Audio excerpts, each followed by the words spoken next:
It's particularly appropriate that we are hosting this symposium on Washington's letter to the Jews here at America's first Jewish congregation. Our congregation was founded in 1654 when New York City was still New Amsterdam, 136 years before President Washington wrote his letter to the Jewish community in Newport, Rhode Island. From the very beginning, our community, this community, shared Washington's faith in the American promise of religious liberty. One of my predecessors in the office of president, which we here refer to as the Parnas, served in Washington's army during the Revolution, along with many other congregants. Of personal interest is that Parnas, whose name was Simon Nathan, was also my great-great-great-great-grandfather. The Chazan in those days was an American patriot and defender of religious liberty by the name of Gershom Mendes Seixas, who later participated with the other clergy of New York City as witnesses to Washington's first inauguration here in New York City. Today, our diverse, vibrant community and our thriving partnerships with the other institutions of New York City and of America, religious and secular, are proof that Washington's vision of tolerance, religious liberty, and engaged citizenship is alive and well. And it does not take accident of birth to be welcome here at Shearith, Israel. Our 500 families today hail from the four corners of the earth, from vastly different cultural backgrounds, and yet share their love for this synagogue, its beauty, its openness, its tolerance, and its commitment to Judaism, to America, and to Israel, and to the world.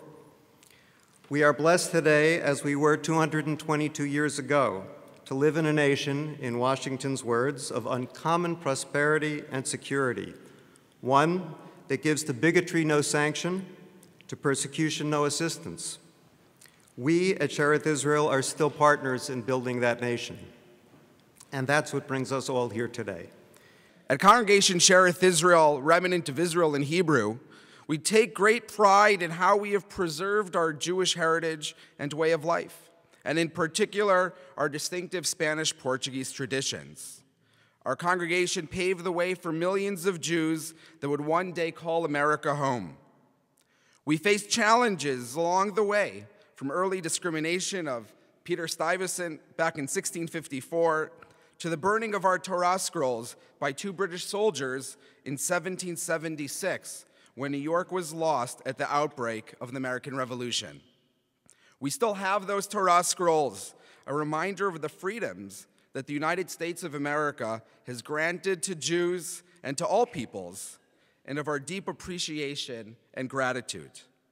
Indeed, just a week and a half ago, we conducted religious services on Thanksgiving morning, as we have done since 1789, the first year it was declared a national holiday. The services were conducted in response to Washington's call for a day of Thanksgiving, with the war over and a new constitution written. On that day, our late minister, our Rabbi, Gershom Mendes Seixas, said these words: "As Jews, we are even more than others called upon to return thanks to God for placing us in such a country, where we are free to act according to the dictates of our conscience, and where no exception is taken from following the principles of our religion." And so today we gather to examine and reflect on the treasure of the American Jewish history, George Washington's letter to the Jews. To begin tonight's conversation, and again, I welcome you for joining us, I turn to Dr. Meir. When people ask me, or when I talk about Jews in colonial America, or Jews in the American Revolution, I usually get a look on their face like I'm talking about Jews in sports. You know, they don't necessarily expect them to go together. But every year, on the Sunday, a week before Memorial Day, we have a memorial service at our Chatham Square Cemetery, downtown in Chinatown, where the early members of our congregation are buried, and where about 20 individuals who participated in the American Revolution are laid to rest, and we pay tribute to them with the U.S. Color Guard, planting flags, our memorial prayer. And so there were Jews here during those colonial times. And to frame our conversation, I was hoping you could tell us some more about who were these Jews, how did they get here during that time? Thank you. And first of all, let me say good afternoon or early evening to all of you. And let me also say how really pleased I am to be speaking in the sanctuary of this synagogue, whose congregation has played such a pivotal role in the history of our city since 1654, as we've heard. At the New York Historical Society, in fact, we have an exhibition drawn from some of the treasures, historic treasures of the synagogue. And if you haven't seen them already, I hope you'll come uptown a few blocks and see them soon. Now then, who were these American Jews who were here in early America? They were the descendants of the Spanish Jews who nearly 3 centuries earlier had been told that they had no rights, neither religious nor civil, whatsoever in their homeland, no liberty in the place of their birth and their residence, and that in fact, summarily, they were told that they had to leave, and that they had to leave along with their sons and their daughters and their nursemaids and all of their Jewish relatives as a proclamation that was promulgated by Spain's King Ferdinand and Queen Isabella, declared in 1492. They were also told that if they returned to Spain, they would be put to death and all of their property would be confiscated. So when Moses Seixas, in the first letter that you have in your handout, writes of colonial American Jews having been deprived heretofore of the invaluable rights of free citizens, he surely is thinking, at least in part, of his 15th century Spanish ancestors, and they were in fact his ancestors. Now, of course, there were many other more recent examples of Jewish deprivation of civic or civil rights for Seixas to draw on, and no doubt he had these Jewish antecedents in mind as well when he wrote his letter. New York, as you may know, was the only pre-revolutionary colony to adopt a constitution in which Jews were, in fact, given the right to vote and the right to hold office.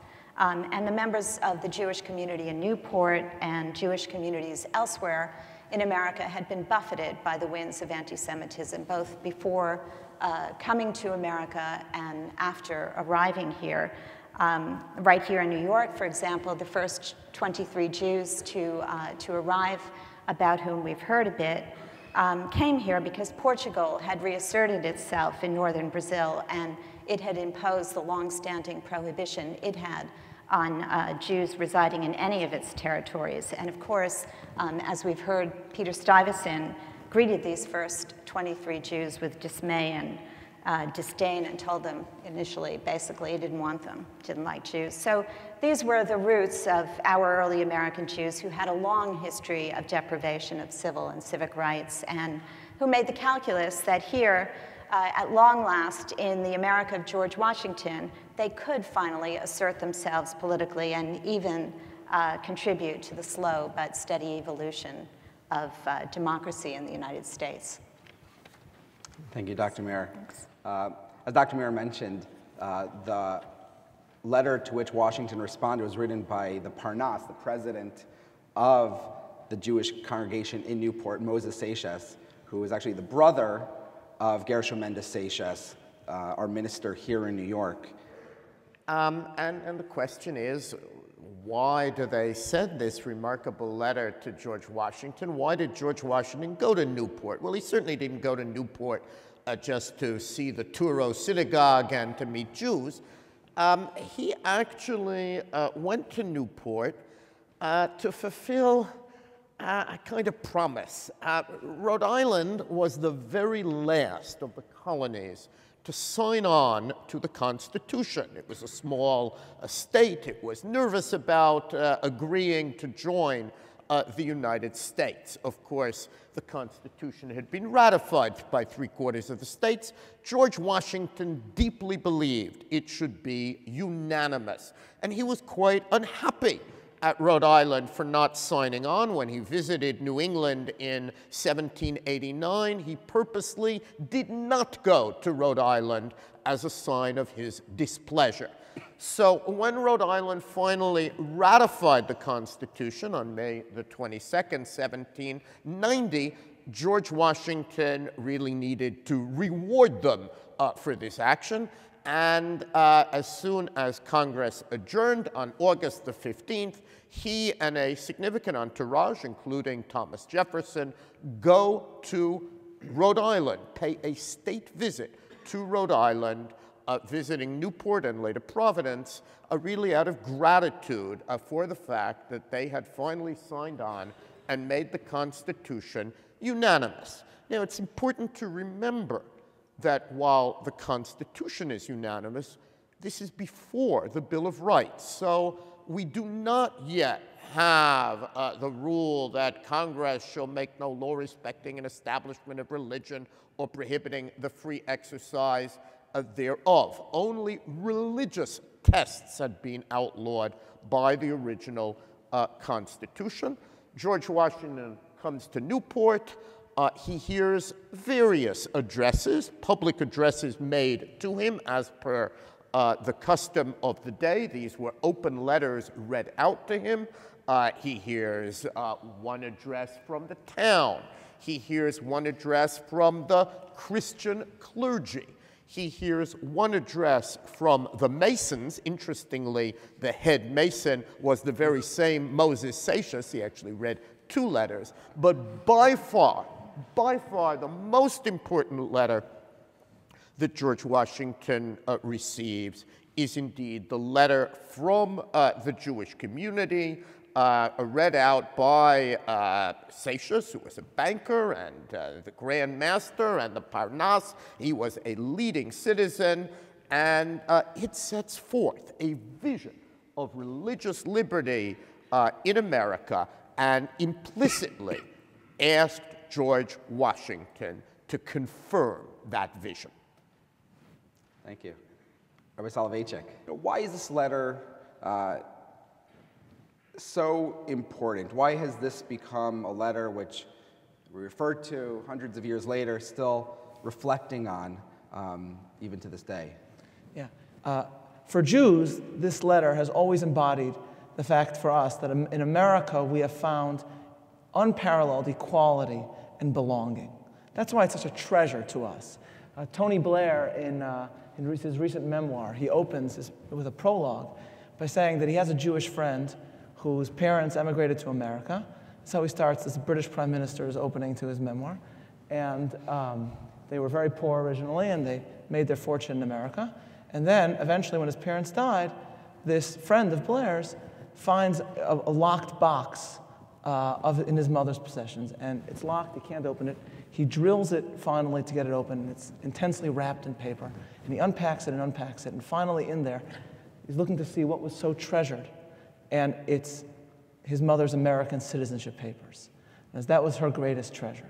For us, as Jews, the Washington's letter is our collective embodiment of our unparalleled citizenship, the welcome that we found in America. And I think, like this treasure, the more we unpack it, the more we can actually discover about what's wonderful about it. I just want to briefly, though, at the beginning, stress two things. First, we see Washington's new achievement as a national leader. And here I'll build on Professor Sarna's important point of the ratification of the Constitution.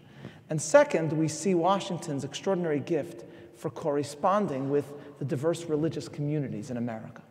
So first, the ratification of the Constitution.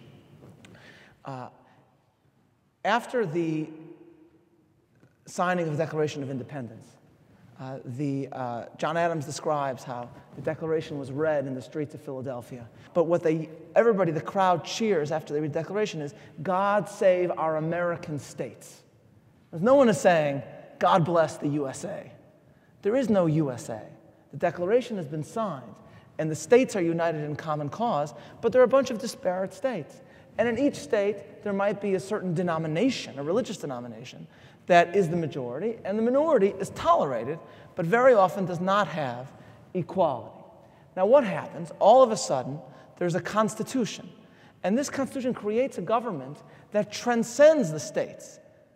This government begins and is given power, thanks to the great New Yorker Gouverneur Morris, I was discussing with Dr. Mirrer before, you can see Gouverneur Morris's wooden leg still in the National Historical Society, along with the treasures of Shearith, Israel. They have his wooden leg. He was the one who argued that the Constitution had to begin, we the people, not we the states. So all of a sudden you have a government that transcends the states, and out of nowhere, all of a sudden, instead of a bunch of different states with different denominations, you have a religiously diverse country. And so now Washington's challenge is, how can religion be a source of unity and not, as it's been in Europe, a source of division? And the solution he comes up with is the following.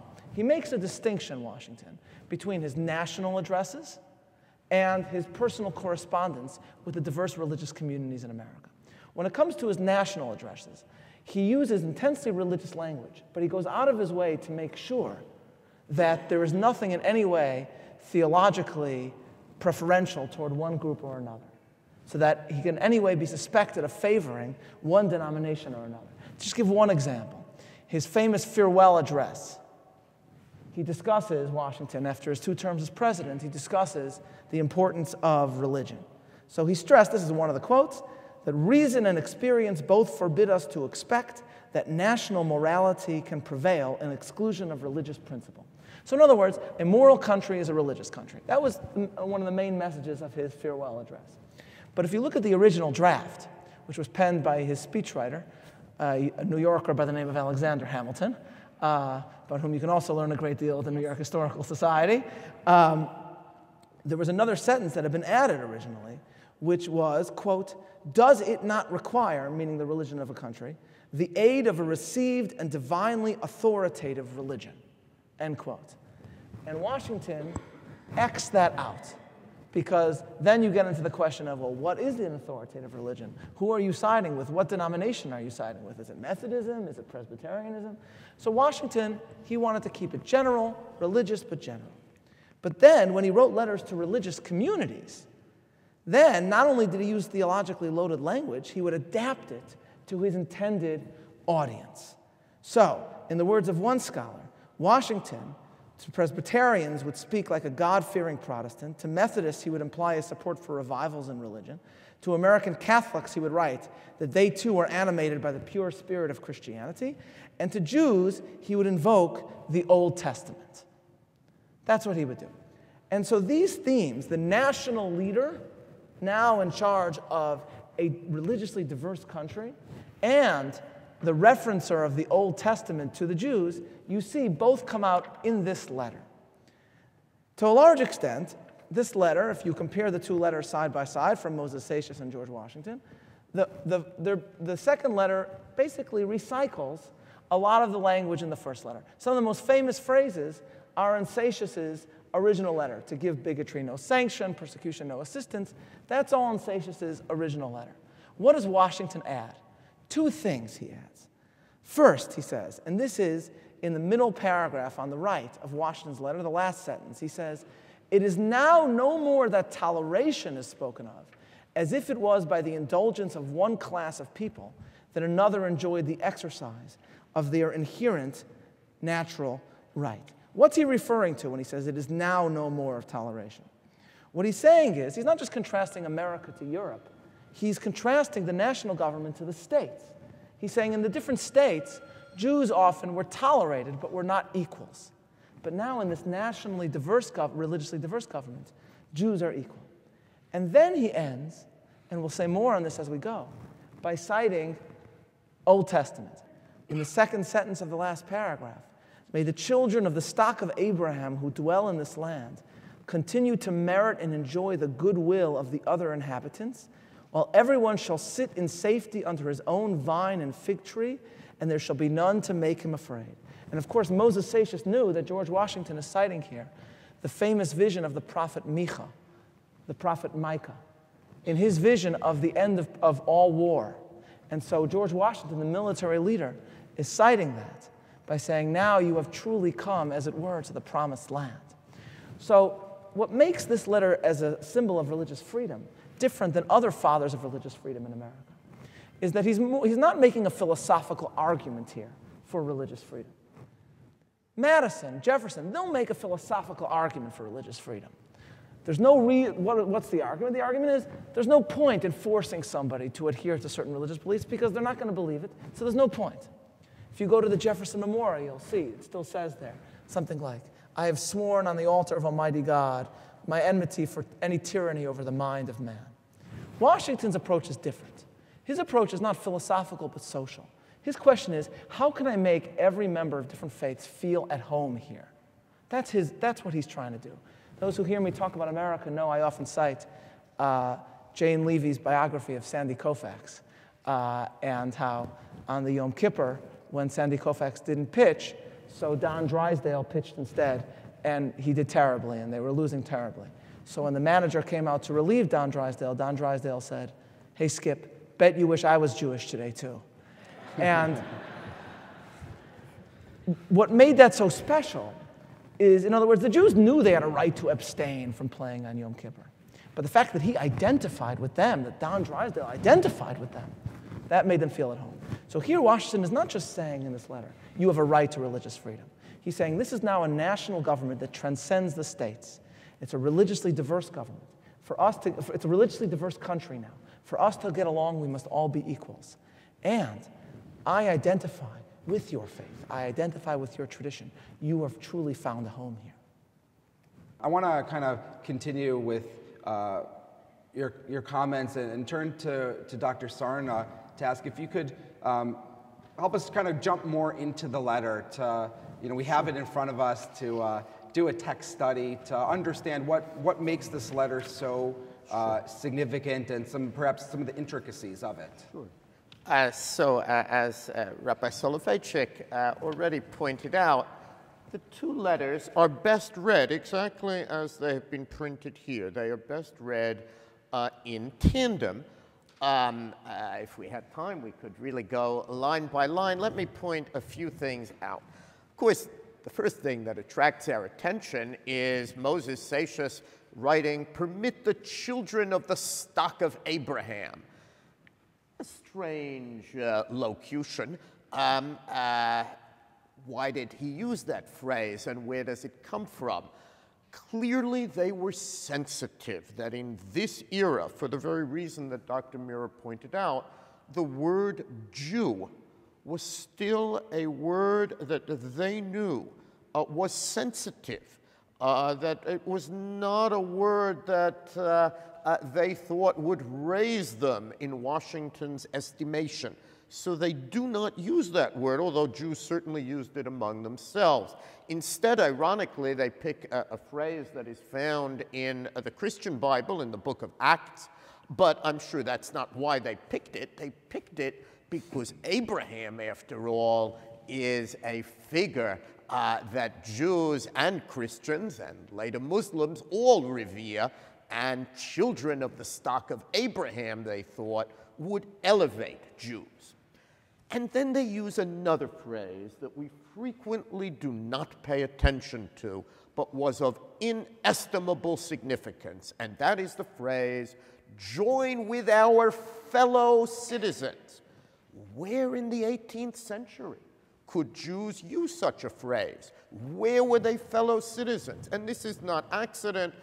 They later point out we've been deprived of our invaluable rights of free citizens, not just in Spain, but actually in Newport itself, notwithstanding Roger Williams, when Aaron Lopez and Isaac Elazur came to be, in the late colonial period, seeking to become citizens of Rhode Island, they are denied that right, and I'm sure that too was on their mind. So they want Washington to guarantee that they are free citizens, and Washington, in his first paragraph, reassures them, all classes of citizens, classes meaning groups, and he assures them that they too are citizens, and repeats that phrase, that word, several times to make clear that in America, under the Constitution, Jews are citizens, and that's what they wanted to hear. Obviously, the phrase that we remember from the letter, one of the great phrases written by Moses Seixas, is, behold a government erected by the majesty of the people. a government which to bigotry gives no sanction, to persecution no assistance. And George Washington repeats that phrase to them, slightly improving it so it scans better, gives them back that phrase, which becomes the most famous of all of the lines in the letter, suggesting that in the United States, persecution gets no assistance, bigotry no sanction, persecution no assistance. And later, that would be quoted time and again from by all groups, Catholics, and even in more recent days, Muslims who feel persecuted go back to this letter. It becomes a statement of religious liberty. George Washington argues that he believes that America is an example to the world, an idea that our founders repeated time and again, that the great American example is one that people all over are looking at. And we know, indeed, that was true even in Jewish circles. Moses Mendelssohn, in his Jerusalem, cites America. He is paying attention. And then he guarantees Jews just what they wanted to hear. All possess alike liberty of conscience and immunities of citizenship. That's what Jews asked him to say. He tells them, meaning all, including Jews, possess liberty of conscience and immunities of citizenship. Again, a remarkable statement in its day. But the most remarkable of all, and here I fully agree with Rabbi Soloveichik, is the line that George Washington adds to this letter about it is no more that toleration is spoken of. Well, frankly, most Jews in the world would have been quite happy to be tolerated. And most people at that time thought that John Locke's letter of toleration was a great advance. This is an astonishing statement. Remember, in the 1790s, Jews in Russia being reduced to the Pale of Settlement. They would have been very happy just to be tolerated. But the most advanced thinkers of that day were going beyond toleration. And George Washington and Thomas Jefferson understand that toleration means not that you are equal, but that it's by the indulgence of one group that another enjoys its inherent rights. To tolerate something is not to grant it true equality. And they make, and here I would expand on what Rabbi Soloveichik says. If you compare emancipation in Europe to this letter, you see a great difference. Emancipation in Europe is a quid pro quo. We will give Jews rights, but they have to change. If they don't change, we take those rights away, and that happens time and again. That's not what this letter is saying. This letter is saying something absolutely remarkable. It is saying religious liberty is an inherent natural right. Inherent natural rights cannot be taken away. And that is one of the greatest and most radical statements that you will find on this subject in the 18th century. And nobody asked them. The Jews didn't say anything about it. This is Washington, perhaps aided by Jefferson, as some say, putting forth a statement of religious liberty that is enormously important. Now, some would argue that Washington then takes that away when he says, well, you have to demean yourself as good citizens. I have to say that's not the way I read it. George Washington knew that many Americans didn't want to pay taxes. There was Shays' Rebellion, there's a whiskey rebellion, he has to go and put them down. He knows that if Americans are not good citizens, the whole American experiment will fall apart. We're not being held together by a common religion, so it must be citizenship that holds us together. That's that statement. And then let me add one final remarkable note to Rabbi Soloveitchik's point about Micah. That turns out to be George Washington's favorite biblical verse. If you run all of George Washington's words through the computer, you will find that over and over again, he quotes this idea, but often about himself. I wish I could go back to Mount Vernon to sit under my own vine and fig tree. And he hopes, I think, with Lafayette, the same phrase, vine and fig tree. And isn't it remarkable that he then takes his favorite verse and offers it to the Jews, saying, we hope you will sit under your own vine and fig tree. This, of course, is a kind of Zion in America, but it's also a statement of his own highest wishes being offered to the small Jewish community of Newport, and by extension, to all of the Jews in the United States.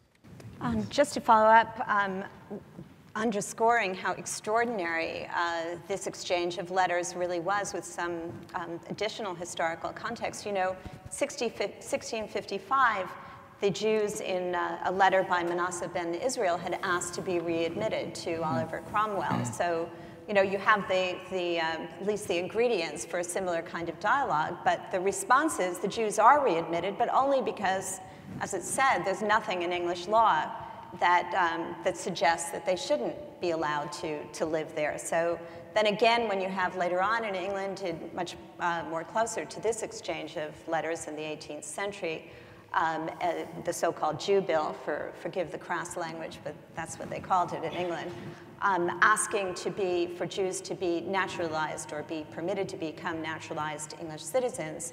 Again, the response is a long debate about whether in a Christian country Jews can in fact be citizens. So this letter is a striking departure from I think, anything else that we've ever seen.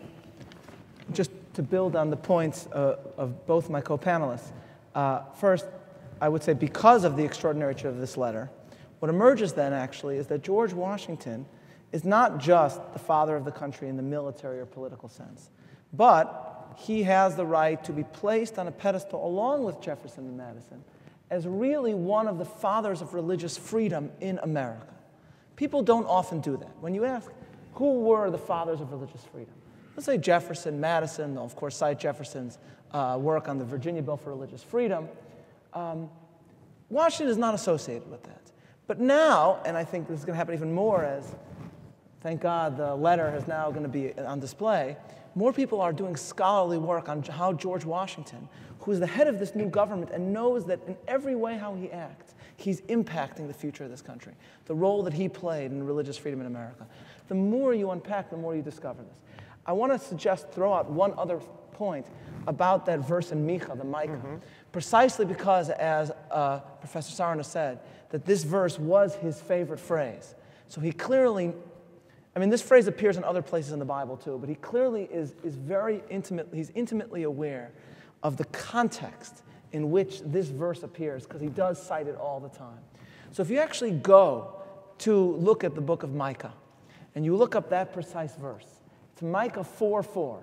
And it's the conclusion of Micah's vision, which is similar to Isaiah's vision, that in the end of days, all the nations of the world will come to Jerusalem, and they'll study Torah in Jerusalem, and they will beat their swords into plowshares and their spears into pruning hooks, and everyone will sit under their vine and fig tree, and there shall be none to make them afraid. That's Micah 4:4. If you look at the next verse, which is the end of the vision, it's Micah 4:5. And Washington, I haven't seen anybody mention this, but Washington is surely aware of this in the Bible, because this is his favorite verse. So Micah 4:5 is, Ki kol ha'amim yelchu ish b'shem Elohav, va'anachnu nelech b'shem Adonai Eloheinu li'olam va'ed. Which means, all the nations will go, each in the name of their God, and we will go in the name of the Lord our God forever and ever. Which seems to say that at least until the end times, the religious differences is going to be a fact of human existence, at least until this vision. So there's a hint here, and I think that maybe in this letter, it's not just a citation from one verse, which not only was his favorite verse, but perhaps he's actually communicating a Torah message to this Jewish community. If you will, what we religious Jews would call a Dvar Torah from George Washington. And he's saying, he's referencing this passage, this vision, which ends with the recognition that there's going to be religious diversity in the world. And if we want to have, before the end of days, peaceful coexistence, every man under his fig tree, we have to create a society that can mirror the peace of which Micah spoke. Let me just add, the question of toleration, that toleration line, is one that has elicited an interesting controversy. Professor Boyd, who edited the Jefferson Papers, recognizing that the idea is one that Jefferson commonly spoke of, argued that really he thought Jefferson, who was with Washington and certainly had a hand in the letter, added that line. And that's why it's not a declarative sentence. It's as if there's a little caret there and he's added it. The editor of the Washington Papers was quite unhappy with that idea, as if Washington, didn't have the idea himself. We, of course, have no drafts of the letter.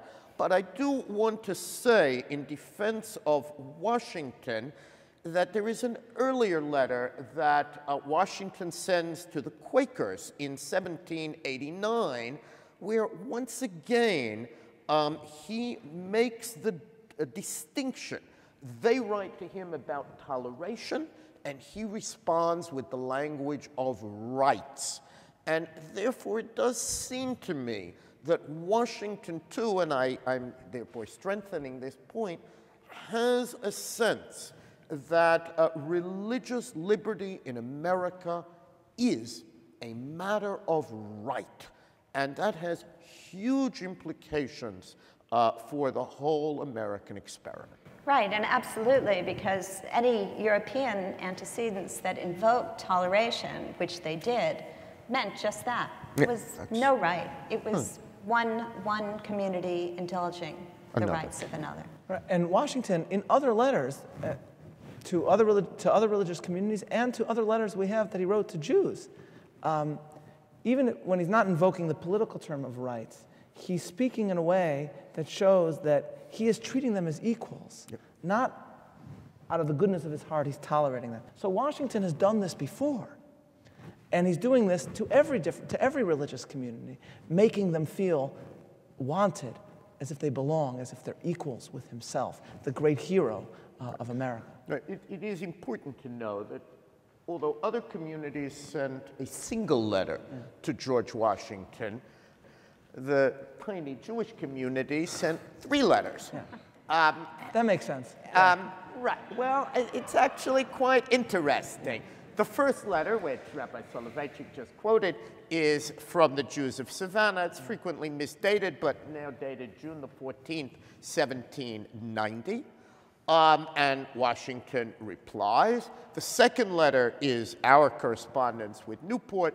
The third letter is a joint letter from all of the other congregations. They didn't want to be left behind. So New York, this Shearith Israel, where we are, Philadelphia, Charleston, Richmond, at the very end of 1790, send a third letter. Now, in part, you might say these Jews couldn't get their act together, but actually there is something very important that they were saying. In America, we were not going to be a top-down community ruled by one synagogue. Every synagogue was going to be a law unto itself. It was going to be a congregational polity. No one congregation was better than any other congregation. No one congregation was going to be under another congregation. And that, of course, was a revolution. Anyone who's been to England knows that Anglo Jewry works in an entirely different way. So really, from the American Revolution, we set up what is the distinctive American Jewish congregationalist pattern, which is every congregation is a law unto itself.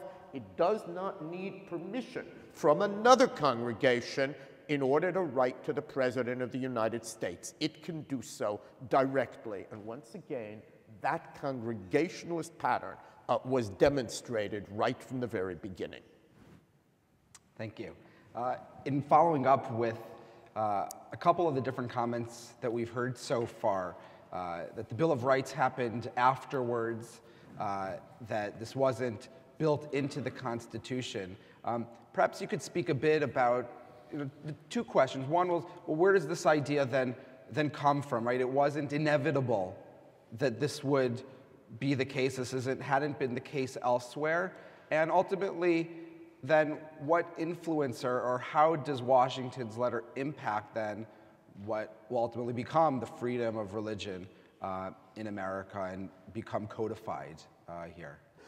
I'm not willing to say, because I don't think there's any evidence that it actually impacts on the language of the First Amendment as we know it, but it certainly helps us understand the spirit underlying of the First Amendment. After all, there certainly were people who believed for really a very long time that America should be a broadly Christian nation.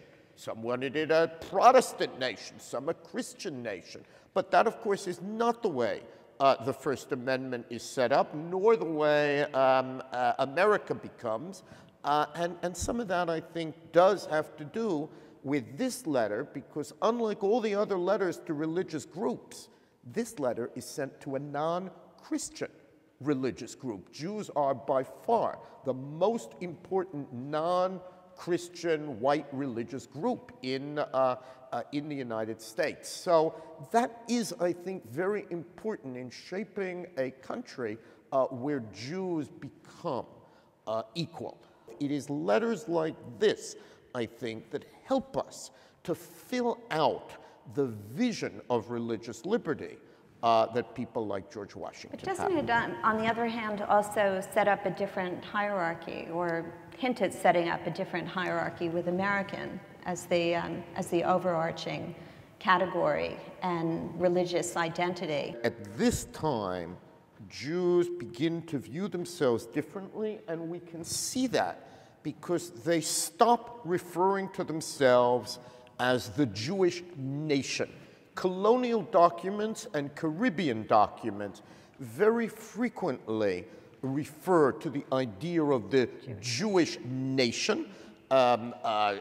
Jews, when they came from Portugal, sometimes called themselves the Portuguese nation, but that, of course, was a metaphor, a synonym for Jewish. And now the word nation is dropped because you can't be a separate nation. We want to be part of the American nation. After the revolution, we were engaged in nation building. Jews look for other ways for describing themselves, whether it's children of the stock of Abraham, which of course does not take off, but society is a word that they use. Later they're going to use the word race. Later they're going to use the word ethnic group. But there is a search for a term that will be acceptable within the American setting, even as Jews are part of the American nation, something that they could not hope to be in many other countries where they lived. They were, in fact, a state within a state.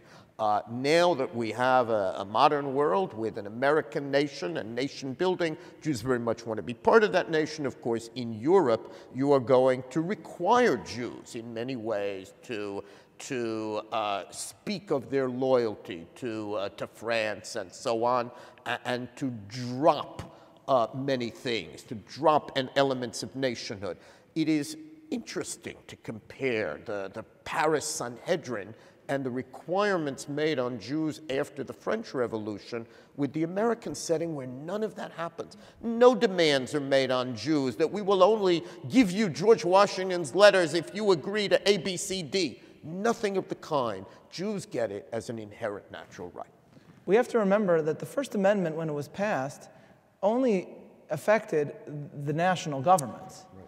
And it did not prevent states from discriminating against Jews in their state laws, or even from barring Jews from state office. Right, that's why it says Congress shall make no law. That's right, Congress shall make no law. Right, exactly. That's the, Congress shall make no law that, et cetera, et cetera. George Will's famous line is that the founders made a mistake and they just should have put in the period after the word law. So it should say Congress shall make no law. But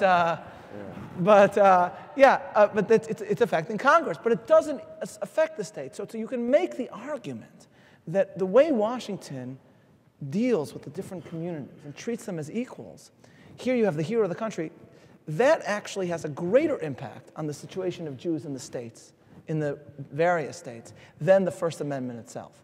Because as a matter of law, the First Amendment of the Constitution, at this point, even when it's passed, doesn't affect how legally states and their own state laws can treat the Jews.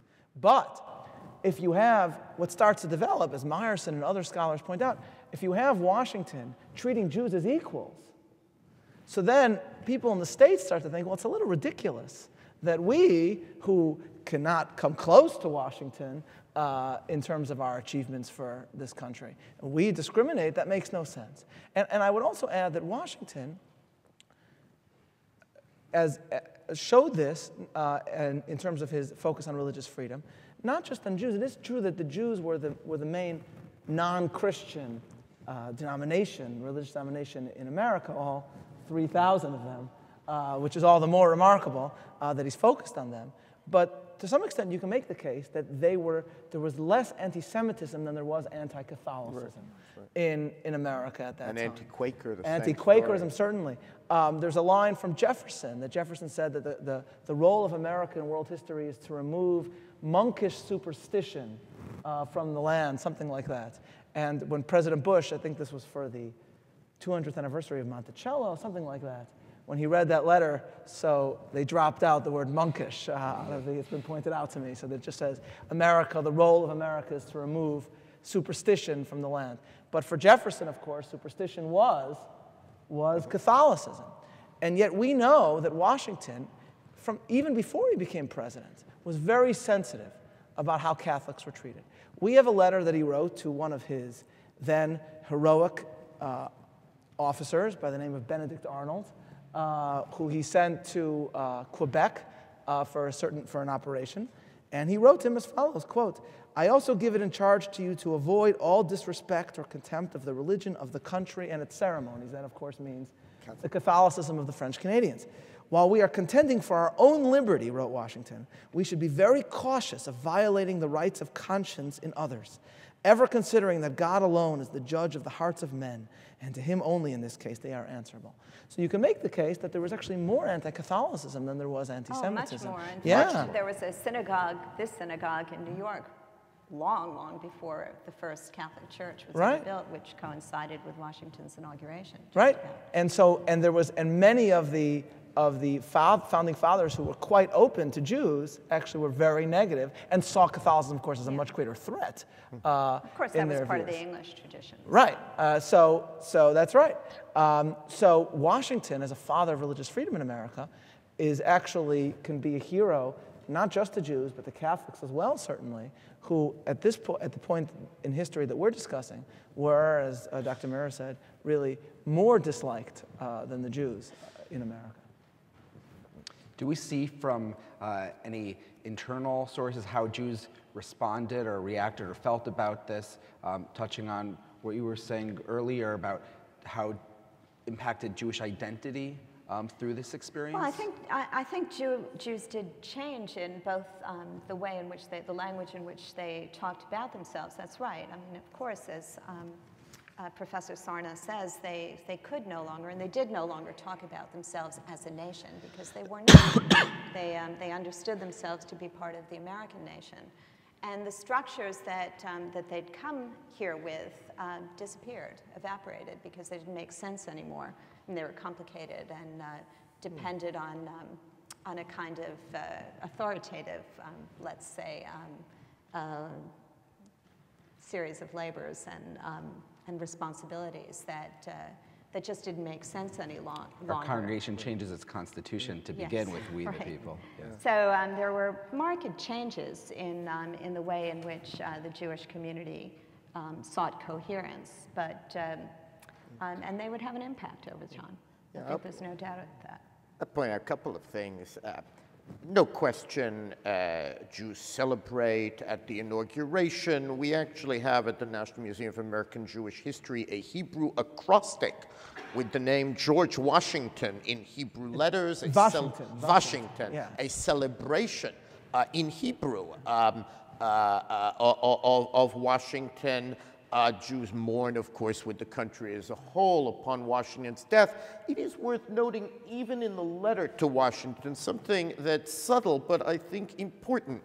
At the end of the letter to Washington, Jews say when, like Joshua, and that's of course the right metaphor, right biblical figure, Joshua gets into the land and is military, you are gathered to your fathers, may you be admitted into the heavenly paradise. Well, of course, some Christians would find it strange that somebody of another religion should be talked about. How could you get admitted into the heavenly paradise if you didn't have the right faith? Here you have Chasidei Umot HaOlam. We are basically saying George Washington is a righteous among the nations, and he will be admitted into the heavenly paradise. In a sense, there is an expression of a deeply felt Jewish value that you don't have to be Jewish to get to heaven. And if anybody is going to get to heaven who isn't Jewish, they say it's likely to be a George Washington. But we shouldn't overlook the fact that not all religious denominations could have made that statement. It was very much a Jewish sense that the heavens are open to all sorts of righteous people. And I think the notion of praising George Washington, can be found, as in Americans generally, can be found among Jews really from the late 18th century going forward. He becomes part of the Jewish pantheon of heroes. And when Washington is honored on, I think it's the 100th anniversary of his assuming the presidency, Americans celebrate that in the 19th century. The then chief rabbi, Jacob Joseph, puts out in Hebrew a fine statement to the event. And since it was right about Passover, the two were linked. That celebration of Washington was properly linked to the Jewish holiday of freedom. So there is a very long celebration of George Washington in the Jewish mind.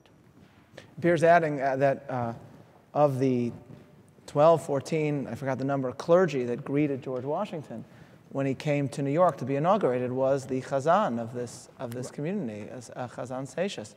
Was one of there were all Christian clergy and him who greeted George Washington when he came to New York to take the presidential oath. As I mentioned in my opening remarks, we continue today to celebrate Thanksgiving as a religious holiday, which is ironic within the discourse today of how to celebrate Thanksgiving and early Black Friday deals and so on, that we say Erev Black Friday. We say religious prayers here to celebrate that day because I think Jews felt so appreciative and felt close to Washington and for what he had done in helping establish this nation, being elected, and so on. And it becomes something very important, I think, for Jews that were here, that relationship with him. And I don't know if they do that again with respect to an American president until they say Kaddish for Abraham Lincoln. I think he was the next example of a president who was embraced that way. Certainly, there are many. Lincoln is Grant Kaddish is said for in some congregations as well. One is that when he dies, and that I think, and of course Kennedy in their memory, we and Roosevelt. But it was an expression, I think, of how close Jews felt to those. Were there other references that we know are important interactions between Jews and other of the founding fathers that maybe also related to this that should also be on our mind when we think of the role and the status of Jews in America? Jefferson has another letter, one that I've always found remarkable. He sends a letter to a Jew in response to a letter he received from a Jew named Jacob de la Motta at the consecration of the congregation in Savannah, in which he makes a remarkable idea about religion. He states, Jefferson, that religion is the reverse of government. In government, we say, united we stand, divided we fall. But in religion, Jefferson says, the true form is divided we stand, united we fall. In other words, if there are many religions, many denominations, religion is strong. It is not a zero-sum game. Everybody finds the religious movement, the religious congregation that speaks to him or her. If you have a state religion, one religion, a united religion, religion falls because the enemies of that religion or those who disagree with that religion are second-class citizens, are dissenters. Jefferson's notion that religion flourishes where there is a multiplicity of religions is one of the great lessons that America has taught the world, really the reason why America, I believe, is the most religious of all first world countries. And it's all in that letter that he sent to Jacob de la Motta, arguing that in a religion, divided we stand, united we fall. Wow, thank you. In transitioning towards, we talked a lot about the history in the past. I want to just talk a little bit about, or ask you about the legacy of the letter. I feel that because of this letter, we are particularly obligated to speak out for the religious freedom of others. How we apply that vision that Washington expresses here can certainly be a matter for disagreement. But as an important civic text, I think it's up there. I think were we to trace how the letter has been used through American history, we would be surprised at how often those persecuted in one way or another took solace in this letter.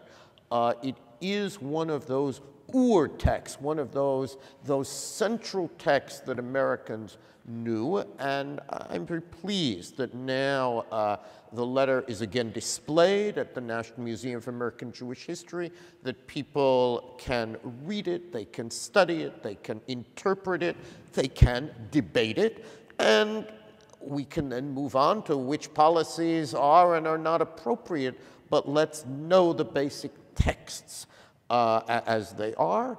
And this is certainly one of them in much the same way as the Madison text and the Jefferson text, and even earlier the Plymouth Remonstrance and so, which I think you have. These are some of the great texts that show American religious liberty developing in a world where that was a very new idea. That's wonderful. What a great way to kind of pull it together in thinking about this letter. So let me first have everyone thank you for joining us and beginning that.